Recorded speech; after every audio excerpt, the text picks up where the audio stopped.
একাধিক টেম্পলের মধ্যে mobile camera কিংবা ইলেকট্রনিক্স কোনো ডিভাইস নিয়ে প্রবেশ সম্পূর্ণ নিষিদ্ধ। সেই কারণে মন্দিরে প্রবেশের পূর্বে মন্দিরের বাদিকে রয়েছে নিঃশুল্ক অর্থাৎ ফ্রি মোবাইল ক্যামেরা পাদুকা রাখবার স্ট্যান্ড। আমরা সেগুলো সেখানে জমা রাখবো এবং একটু বাদে আমরা প্রবেশ করব দ্বারকাধীশ টেম্পলের ভেতরে। এখন আমরা চলে এসেছি মন্দির লাগোয়া গায়ে যে সি বিচ রয়েছে, যেখানে সুদামা সেতু আপনারা দর্শন করছেন। ওই যে দূরে দেখছেন দ্বারকাধীশ টেম্পল। মন্দির থেকে 200 মিটারের মধ্যেই পাশেই রয়েছে এই যে সি বিচে অপূর্ব সুন্দর একটি সেতু নির্মাণ করা হয়েছে।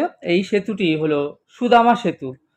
সুদামা কৃষ্ণের যে বন্ধু সুদামার নামে এই সেতুটির নামকরণ করা হয়েছে এবং এই সমুদ্রের উপরেই সেতুটি নির্মাণ করা হয়েছে এবং সমুদ্র একটু এগিয়ে গিয়েছে। আমরা সবটা আপনাদের ঘুরিয়ে আমি এখন দেখাবো। দাঁড়িয়ে আছি দ্বারকায়, আর আমার পেছনে এটা সুদামা সেতু, সাগরের উপর নির্মাণ করা হয়েছে সুদামা সেতু।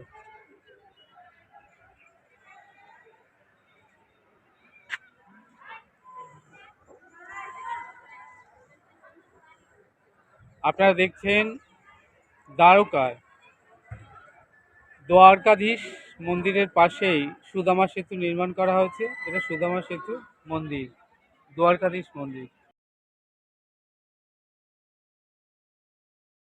ভগবান শ্রীকৃষ্ণের পরম প্রিয় সখা মিত্র বন্ধু যাদিতে ব্রাহ্মণ বিপ্র সুদামার নামকরণে এই সেতুটির নামকরণ করা হয়েছে সুদামা সেতু। এটা অনেকটা ঋষিকেশে রামঝোলা কিংবা লক্ষ্মণ ঝোলার মতোই।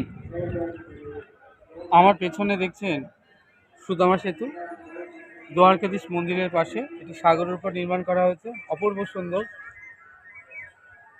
সেতুটি। আর রাত্রেবেলা যখন লাইটগুলো জ্বলে ওঠে, আলোয় ঝলমল করে ওঠে। আর ওই যে দূরে দেখছেন ওটা হচ্ছে দ্বারকাধীশ মন্দির। এখন সকাল 8টা 15, 9টার সময় মন্দির খুলবে এবং আমরা দ্বারকাধীশ মন্দিরের সামনে গিয়ে আপনাদেরকে দেখাবো। মন্দিরের ভেতরে মোবাইল ক্যামেরা অ্যালাউ নেই, তবুও যতটা দেখানো সম্ভব আপনাদেরকে ঘুরিয়ে দেখাবো। দূরে দেখছেন দ্বারকাধীশ মন্দির।